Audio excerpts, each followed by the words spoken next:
એમને મૂકે, આમ વાસણ પછાડતી જાય ને બોલતી જાય, આંખમાંથી દડ દડ દડ દડ આંસુ જાય. મા જશોદાજી કહે કે તમે બધાને બહુ તકલીફ હતી ને મારા લાલાથી, તમને બધાને તકલીફ છે ને હજુ મારા લાલાથી.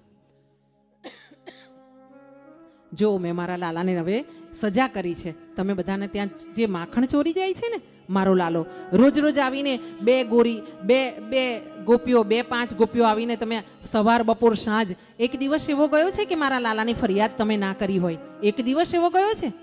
હા, તમને બહુ નડે છે ને મારો લાલો. આ નાનકડો અમથો મારો દીકરો તમને વચ્ચે આવે છે ને બધી જગ્યાએ.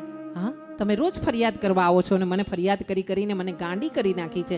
જો આજે મેં તમારી બધી ફરિયાદનો ઉકેલ કરી દીધો છે. આજે મેં નટખટને છે ને ખાંડણીએ બાંધી દીધો છે. હું નહીં છોડું. ગોપીઓ પાછળ ફરી રહી છે, ગોપીઓ રડી રહી છે. ભગવાનને છોડાવવા માટે, આ લાડકડાને છોડાવવા માટે, લાલાને છોડાવવા માટે ગોપીના આંખમાં આંસુ છે. અને મા જશોદાને ગોપીઓએ ઘેરી લીધી છે. મા જશોદાને ઊભી રાખી છે અને ઊભી રાખીને કીધું છે, માં તારો લાલો છે ને, તારો લાલ છે ને, તે જન્મ આપ્યો છે ને, એટલો જ પ્રેમ અમારા હૃદયમાં પણ ગોપાલ માટે, એટલો જ લાલને માટે વાલ છે. પણ અમારી ભૂલ થઈ ગઈ માં. હવે પછી અમે ક્યારેય ફરિયાદ નહીં કરીએ.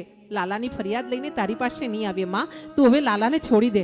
જો એના શરીર પર છે ને આ દોરીના ધાગાના આંકા પડી ગયા છે. એનું કોમળ શરીર છે ને ત્યાં લોહીની ટસરો ફૂટી નીકળી છે માં. એને હવે છોડી દે. આ બાજુ ભગવાન બંધાયેલા છે પોતે